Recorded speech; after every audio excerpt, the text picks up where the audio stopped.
Here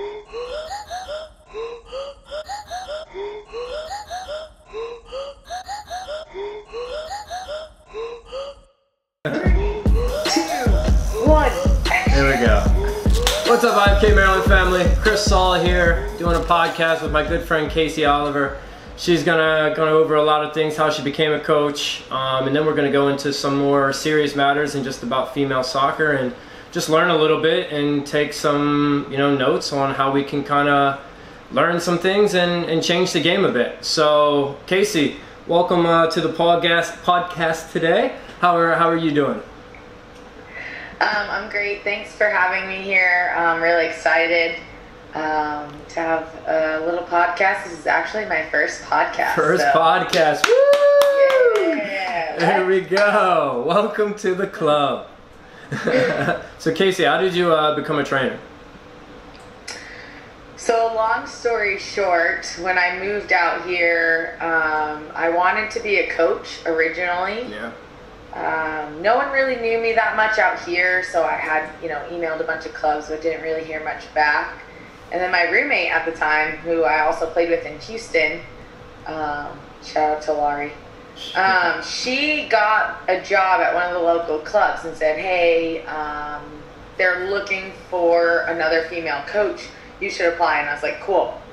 I do not like my business job that I'm in. Let me start making my way into the coaching sector. So I applied, got the job, so started coaching. One of the kids that I was coaching said, hey, you gotta meet this trainer. She is like exactly like you. You guys are like the same person, like silly but serious, coach in a similar way. I met the trainer and boom, on the spot hired me as a trainer, and then took off ever since that moment.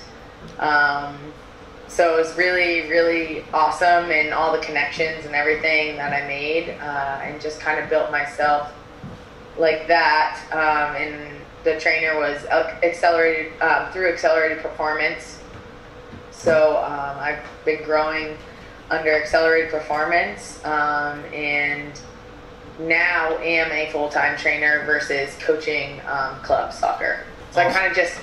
I started coaching a lot of teams, and then I just weaned down into just being a trainer. Yeah, and me and Kacie went to college together, so I'm not gonna lie, I like watching you play. Like, straight from the beginning, like, technical player, like, completely in control of the game.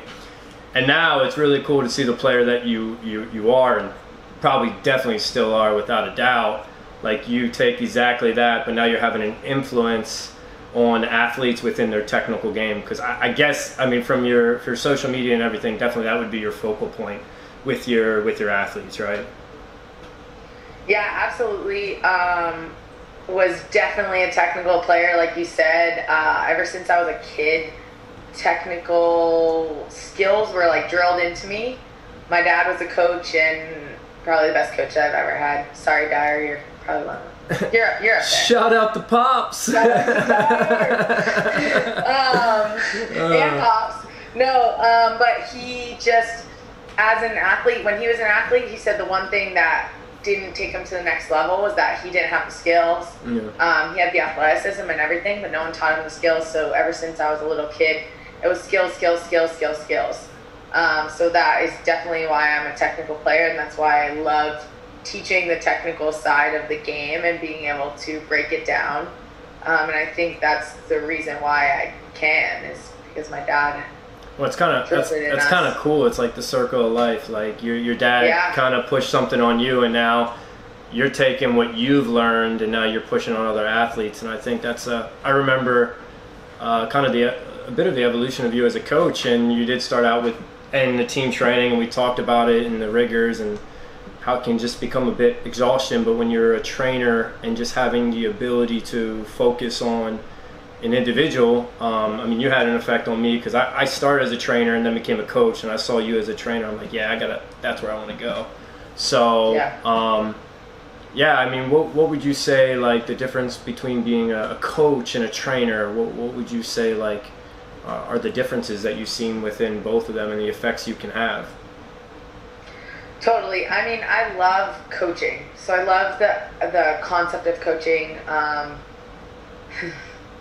I'm not going to lie, the one thing I don't like, and the reason I got out of it, is parents. Yeah. They're a little bit too involved at times, or try to be. I know they have their kids' best interest at heart, but sometimes they gotta, like, you know, let go a little bit and let the coach take over. That's the reason they essentially hired me. As a club coach. So that was pretty much one of the main reasons. It was more of a headache, and I just had some, you know, a little bit of a bad taste from a few things. I loved all of the kids. Like, they were amazing. I love group training, so I still do some group training. I mean, COVID has kind of changed that a little bit at the moment, but I love the concepts of teaching them, you know, how to play together, how to defend together, how to build, how to do all sorts of things that are involved in bigger group things. I didn't like a lot of the politics and things like that. And whereas a trainer, I'm always the good guy. Yeah, I mean, I mean, I can be the bad guy, you know, and, like, you know, make them work hard, but, like, I get to help them become a better player. And that's really what I loved, and I get to help them on a different level. I want them to be comfortable. I've always wanted my teams to be comfortable making mistakes, but I think also I can, as a trainer, get them even more comfortable with it, because they don't worry, oh my God, if I make this mistake, I'm not going to start, or I'm not going to do that. So I constantly remind my players, I'm like, hey, listen, I'm not the one who's going to decide if you're starting or not. So let's get all this out now and not so figure it out. So yeah, no, it's a little bit of it. I agree, and I'll go into the parents one. I'll be honest, we're a bit off script, but it's all right. You know, the parents, I had this good conversation yesterday with some buddies just eating some crabs, and we were just talking about parents. Like, you're right. Parents, you love your kids, and we applaud you. I even say to some of my kids that, like, kind of, all my parents are a bit overwhelming. Some parents aren't there to, like, support their kids in their endeavors and that going after soccer. So, like, you definitely got to appreciate it, but at the end of the day, this is your kid's goal. And the majority of athletes, kids, are not going to become professional soccer players. It's not meant to push them away from it. It's just, please ensure that, like, with your kid, that they like soccer at the end of youth soccer. Because it's very stressful, and I mean, you've had a lot of conversations about it, and I know a lot of players that, like, 20, 21, 22, 23, that maybe they could use the outlet of soccer to get away, just a bad day at work or problems going on with relationships, you know, that disconnect that soccer can give you. They just don't have it anymore, and it's just, they don't want to go near it. So that's why I agree with you, go to the trainer aspect. I love being a trainer. It's fun. It's more individualized, and the team doesn't affect the individual because you can kind of focus on their goals. So no, I agree 100%. It's nothing against, like, being a coach. I love being a coach, but it's going to sound bad if someone gave me 18 of my favorite kids. I would love coaching. Yeah, right. Yeah, same. I would love it, and that's and number one rule: you're not my favorite because mommy pays me. You're my favorite because you work hard. And 100%, exactly. Hondo. No, and you know what? The thing that was sad for me is that it's not. It just takes one parent. Oh yeah. I could have 20 great and just that one, or, you know, whatever, 18, 19, you know, and then that one that it just is like, oh God. Yeah, no, I agree. Not so, but there's a ton of great ones out there, but I totally I agree with you. It's their dream. Make sure they have the passion and the drive, and they want to be where they're at. Yeah. You know what I mean? They want to be where they're at, and sports should be fun. Yeah. Oh my God, sure. They should be fun. It's definitely. If you're not having fun, like, why? Like, you can have so much fun working so hard and competing as hard as you can, challenging each one of your teammates and friends. No, 100%. No, I fully believe that. Yeah, I mean, I'm 31 years old, and my buddy just walked in the door, if you heard the door opening, but yesterday my favorite thing was, he was like, hey man, like, let's go play soccer. And I was like, no man, I'm gonna do some work. And he kept coming upstairs. He's like, come on man, we're gonna go. And I was like, all right. we went and played against a bunch of 18, 19-year-olds, and it was funny because they're 18, 19-year-olds, and they're all angry and stuff. And we went and ate crabs afterward, and we had it was a great night. So it was like best night of the week. So yeah, it's for fun, man. If you're not playing this, if the sport's not fun for you anymore, get away from it. Like, there's no reason. Like, go find, like, you have to do what you love in life, and I really agree with that. So when you're working with your athletes, what are like 3 goals that you have when you kind of get a player coming in for the first time? So always number 1 goal for me is to make the player the best player that they can be. I don't want them to compare themselves to whoever. Like, Sally, if you're coming in as Sally, we're going to make Sally the best player. Don't say I want to be Zoe or whatever, you know? So making them the best player that they can be, because everyone has strengths, everyone has weakness, but let's, enhance those strengths, make them even stronger, because that's your quality that's going to set you apart. Yeah. And then, our weaknesses, obviously, we always have to work on and make them a little bit better. Going into the technical side, 2 things that I truly believe will help take players to the next level is first touch. If they can take and do things with their first touch that takes another player 3 or 4 touches, they're going to be, even if they're slower in general, they're going to be faster. Yeah. And the second thing that I always really, really like to train, which you see a lot, or the things that you comment on, is being what I call a 360 player. Yeah. I don't care if you're a center back, you need to know what is always around. So being able to have your head on a swivel and knowing a step ahead of the whole game, where you want to go with the ball, or, seeing things before they even happen, that I try to help kids do, which is a lot of getting their heads up, checking their shoulders, even when they're dribbling forward, like, let's get our heads up, let's see what's in front of us. So those are some of the things that I really try to get all players to do. I just think those are super important. Obviously, if I get a defender, we can work more on, defensive tactics and when to tackle and different things like that. Or an attacking player, we'll do all goal scoring stuff, because a lot of kids out here don't get the chance to shoot as much, so I like to add shooting as well. I think clubs out here just don't always have access to goals, so a lot of coaches don't, or that's what I've been told, don't add shooting in. So and again, going back to my dad, we worked on shooting all the time, and he's like, why wouldn't we? The whole point of the game is to score a goal, so let's shoot, let's work on goal scoring, let's be goal scorers versus someone who defends and ties. So that's another where I get a lot of my mentality from. Perfect. I'm going to just make a comment, Josh. We don't want the laptop to die. Can you grab the charger? Today. We're killing it today. It's right next to the desk. Yeah. Killing it. Yeah. I was looking at it, I was like, we're not going to have this happen, but it's all right. Upstairs next to the desk, yeah. But, that's amazing. Yeah, it's all right. It's natural habitat here, so we're good. So yeah, clearly, you're involved in female soccer.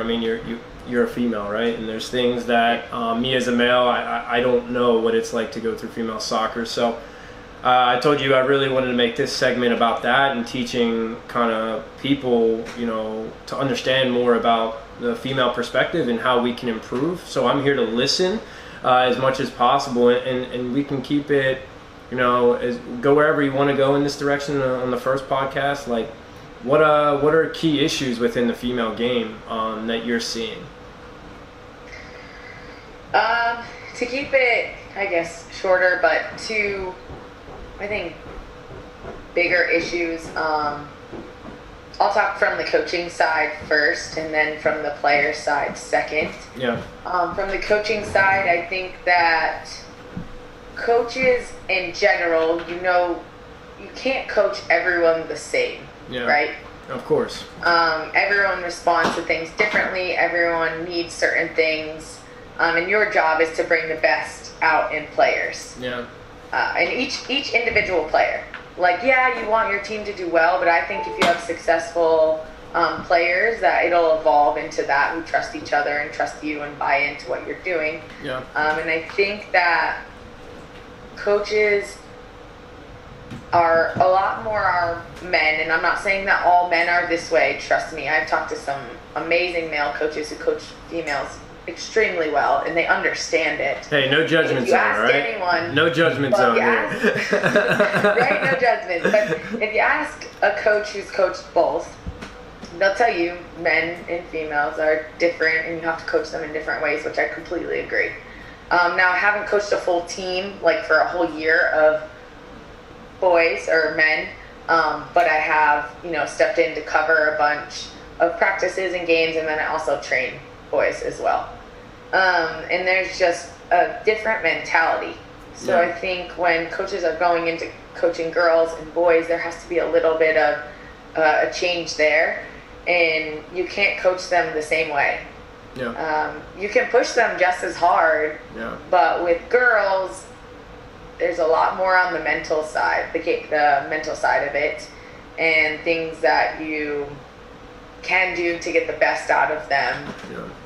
Always keeping a competitive atmosphere, I think, is good for any team, no matter what. Always keeping them competing, and like keeping score and different things like that. Because I think sometimes boys compete no matter what. Yeah. But girls, a lot of girls will compete. Like, they don't like to lose. But sometimes, like, oh, that's my friend on the other team. Or, oh, that's, So keeping that, like, super high energy competitiveness in a positive way can be really helpful. I think that with girls, so this is another analogy. So boys, if you say run through the wall, they'll run through the wall for you. For a girl, if you say, hey, go run through the wall, the girls are going to be like, why? Is there another way around that? A little more practical. So with girls, it just takes a little bit more explaining. Like, okay, hey, I pulled you out not because you did something wrong, but because you needed a break. Or, hey, I pulled you out right now. You're doing good, but I want to see this change. Explaining to them, because if they start guessing what they're doing, brains then their brains start going, and it's just they'll lose a little bit of confidence because they'll start blaming things on themselves. And that's another thing is they're in general, this is not all females either, like, we like to please. So we want to do everything that person says, and we're a little bit less creative in my eyes. Yeah. More because, not that our brains aren't creative by any means, I more mean because we want to listen to our coach and make them happy, that we follow everything more to a T. And so allowing them to be creative, or saying, hey, in this situation, you have two options. You could do this or this. You choose. Yeah. Okay? Whereas if I said, hey, you do this, every time that ball is going to be there. Yeah. And every time that might not be the option. Yeah, the idea of rebellion is a little bit less. And coach saying something, maybe you take it a little more literally, that I have to follow that direction. The information gained is like, I have to follow the coach, which is to step in to go in the male direction. Maybe we are a bit egotistical and we won't listen to our coach, right? And the coach will say something and be like, nah, man, I'm going to try it this way. And I'll fail 10 times and I'll continue to fail it. So you can see how that could be a positive because you're having your own mindset, but how it can be a negative.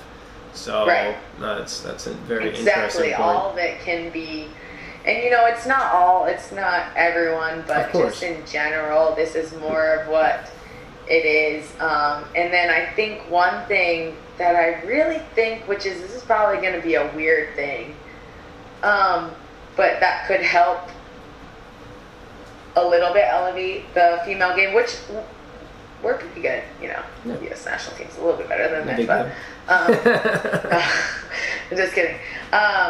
Is watching soccer. Like, I feel like in playing video games, I'm just gonna say it because I tell this to people a lot. I think that watching games, I think boys and men watch so much more sports than girls do. Yeah.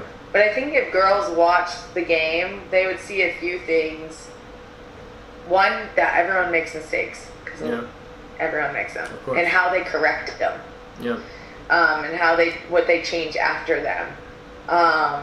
And I think that they could learn from the game a lot. I just think watching helps so much. And then the video games, I know it's weird, but I think boys play all the time. They're playing FIFA. And I truly think it helps. Yeah. Because they can try things without actually being there and not seeing necessarily the super big, you know, embarrassment of failing or that pest didn't work or whatever. So they try it in a video game because it's a video game, and it can help at least the soccer IQ. No, I get it. Which I think, you know, I think every player could use that. Of course, yeah. I was talking to a parent today about his son, and his son told me, I don't like watching soccer. And I was like, and I was giving him advice, and he's like, I don't like watching it. And it's like the typical, I don't like eating vegetables. Well, vegetables are good for you. It doesn't matter if you don't like it, it's going to help you, and watching the game's going to help you. And players got to understand that there's things that you have to do that you're not comfortable with, you know, in terms of development, and you got to accept it, whether it's like your weak foot. The more you do it, the more comfortable it becomes. So, even if it's 30 minutes a week. Yeah, it's not too much. And what I always say too, though, more with my older players, so I think that everyone could do more of this, is like, watch the game to learn. Yeah. Yes, you should enjoy it, but watch it to learn. Okay, I'm an outside back. I'm going to watch, you know, whoever's in that position right now on both sides and see what the differences are. Or what they do well, what they don't do well. No, I agree. Like that. I agree. It's like I'm a Chelsea fan, and there's a certain point, because Chelsea at one point, people will laugh, they played a very counter-attacking game. So there was a point where it was not that enjoyable to watch, so I had to go... I would call myself out as a fan. I had to go watch some other teams. I wasn't supporting them to win. I was just watching how they played for certain things. Yeah. Like, I'm a number 10, so I like number 10s and 8s. I like Iniestas, I like Fabregas, I like Coutinho, I like Eriksson. I like these type of players that are creating. So I always like Wesley Sneijder is like an incredible one. Like, before games, I remember when I was playing pro or college, like, I watched number 10s, and didn't matter what team they played. I just wanted to see how they were opening up the game. And to go back to what you're saying about awareness, about how that's one of the big things you like to work on. I know back in I think it's the biggest issue in like American soccer. I don't think kids have they're struggling within awareness, and I think it's simple. It's a very simple concept. You're cutting your field down to like 25, 50 yards when you could simply just build an understanding of just what's around you. You relax, the game's not so fast. So I agree. I think that's a great area to focus on, especially within the American player. What to go into like some more like controversial type stuff in terms of like maybe gender inequality within female sports, if you don't mind stepping into, what do you think like maybe a thing that, like, you know, could improve on the female side to kind of help gain the opportunity that maybe a male athlete may have? That's a good question. I think it is definitely controversial. I think it's a little bit difficult for the female side. I mean, I played even in Europe, like I would say even in Europe, it's more difficult on the female side just because of that. They're still a little bit behind us. And it's definitely growing. I've seen it. And it's pretty cool to see, considering I was there over in Italy. it's tough because the thing is that, like I just said, men are the ones who typically watch the games, right? And they typically go to the male games. So I think something that could help, so generally the supporters of the women's league are more of the youth, right? The kids who are looking up to be those type of players, whereas, kind of in the MLS, a little bit of the youth, but I mean more in Europe where it's huge. Yeah. You get like it's a ton of men in the stands. So men, and there's tons of them supporting him. So, if we're going based off of that concept, then we need more females supporting the game. Yeah. We need more females going to the professional games. I think with it being a lot of the youth, something that could help is, those top players, maybe, I don't know, staying after to sign autographs, 30 minutes, the first, 100 people get to sign autographs, because I know, any game I heard that I could get an autograph, I was like, yep, let's go, I'm there. But I think we just need to generate more support. I would think on the female side, hopefully the men will also come and everything, but usually when you get a family there, it's all the whole family. But MLS, I think it's a little bit more on the other, more males supporting it a little bit more. Definitely in Europe, for sure. But just getting more ways to get the youth out there, and if one kid wants to go to a game, then the whole family's going. So things like that, to promote the game a little bit more, to generate more income, and things like that might help. I remember when I was a kid, the reason I wanted to be a pro soccer player was because the whole, me and him, Christine, Lily, Michelle Akers group, I remember them going around promoting the team and the World Cup and all of that. So I remember seeing that, and then I watched the World Cup and was like, yeah, that's what I want to do. Yep, definitely has an effect. And role models will always be role models. And yeah. I do think on another perspective, I believe in kind of humanity, mankind, and the reality is there are female fans who support male soccer. So why can't male soccer and the presidents of these clubs reinvest into female soccer? I don't think it would be anything wrong with it. I mean, why not? We want to build a global brand. One of my favorite things that I'm seeing within soccer now, especially with the stuff's going on with the protests and everything, is that soccer community is standing together.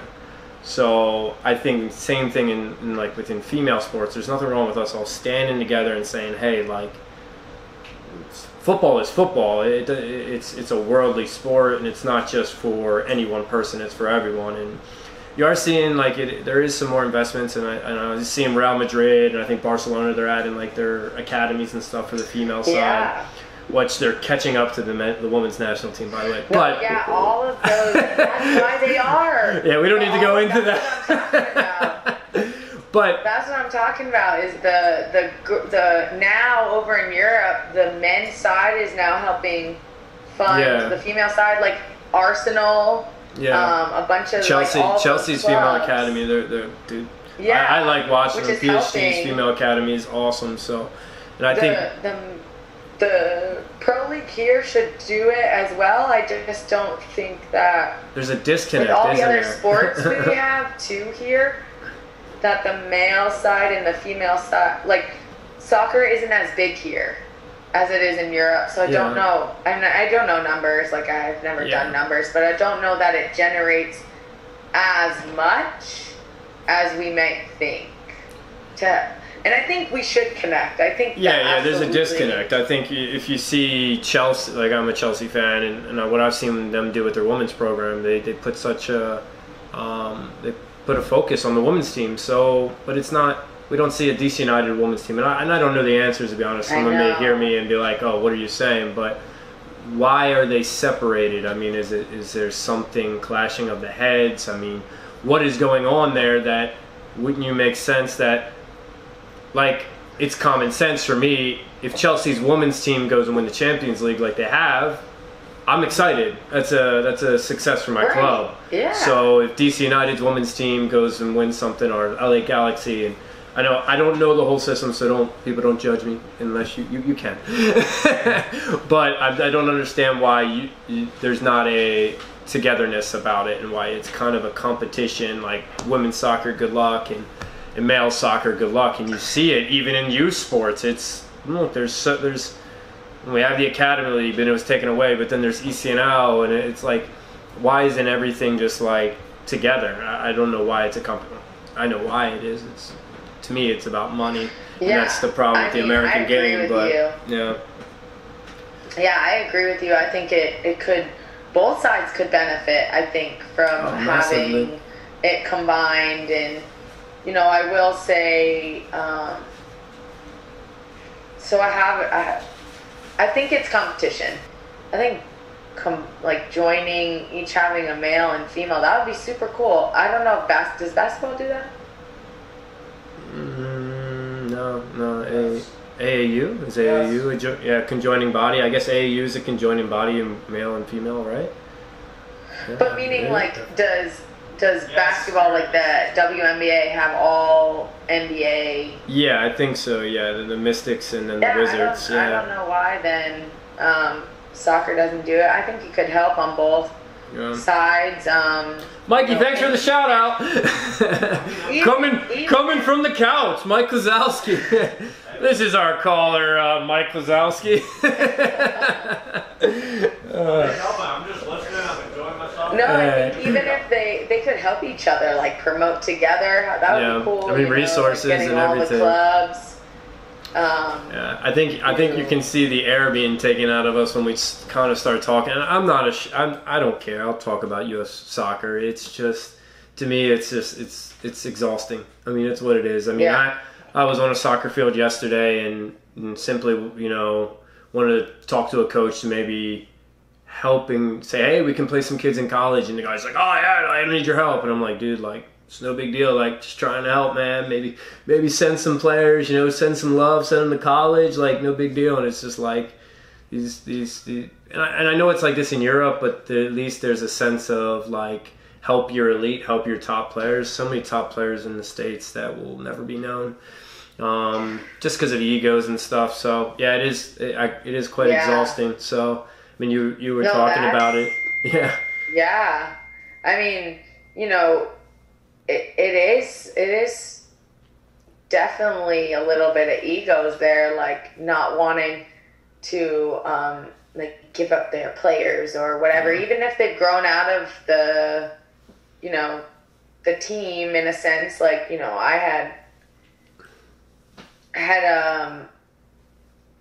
I think it was, I definitely told one, I had always told my players, hey, just be honest with me. If you're trying out for other clubs, I'll, be honest with you. Yeah. And one came up and told me, and I was like, yeah, I mean, absolutely. You're going to a higher team. Why would I ever say anything but positive things for you and to you? Because at the end of the day, it should be what is best for the player. Yeah.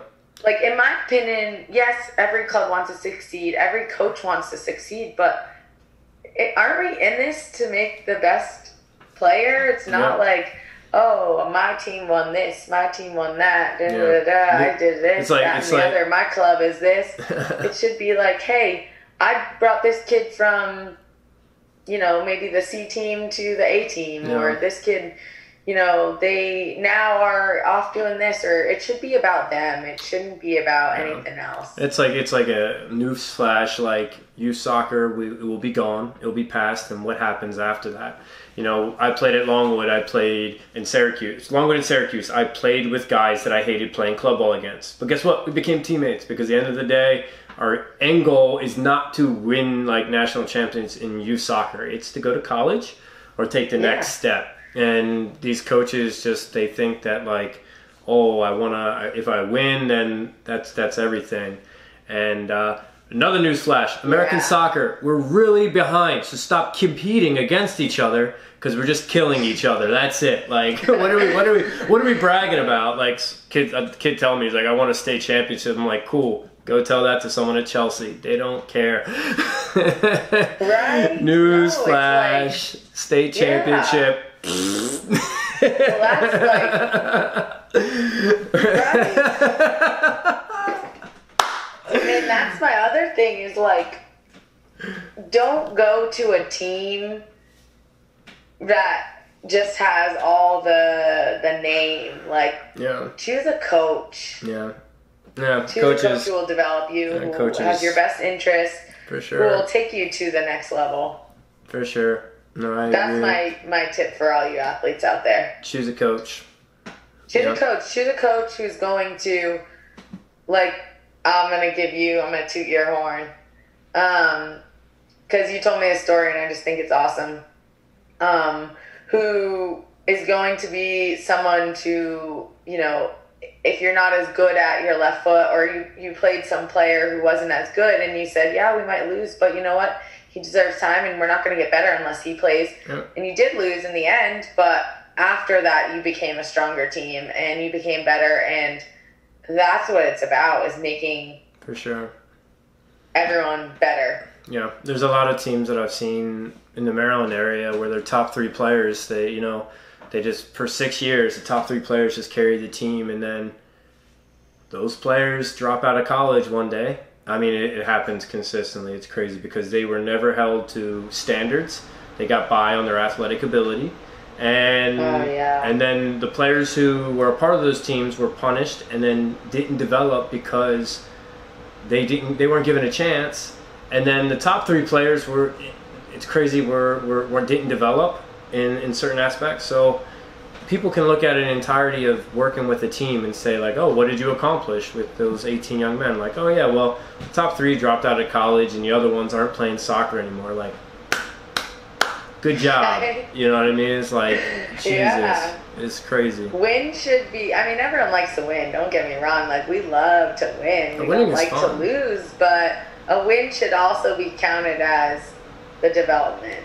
Well, yeah, it takes a certain person to put 18, 16-year-olds in the field, and when they win a game and they feel good about themselves, that's a certain type of person. Like, they want it for them, not for the kids. So, but there are definitely some good coaches out there, without a doubt. I just think no, for sure. I think people need to remember why they're doing it, and you can get caught up in the moment when coaching. I've done it.